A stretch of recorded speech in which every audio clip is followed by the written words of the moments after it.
BPS Provinsi Aceh menyelenggarakan kegiatan rekonsiliasi data indeks kemahalan konstruksi atau IKK pada 20-22 Mei 2025. Kegiatan ini dilaksanakan di ruang rilis BPS Provinsi Aceh dan diikuti oleh seluruh perwakilan tim Mahadija dari BPS Kabupaten Kota se-Aceh.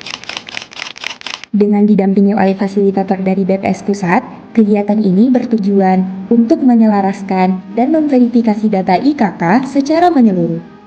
Data IKK menjadi komponen penting dalam perhitungan dana alokasi umum atau DAU dan kebijakan pembangunan nasional, sehingga keakuratan dan keseragaman data menjadi prioritas utama.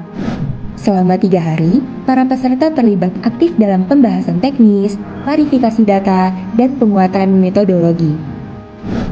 Dengan sinergi dan komitmen bersama, rekonsiliasi data IKK ini menjadi langkah penting dalam mendukung pembangunan yang tepat sasaran dan berbasis data. BPS mencerdaskan bangsa dengan data.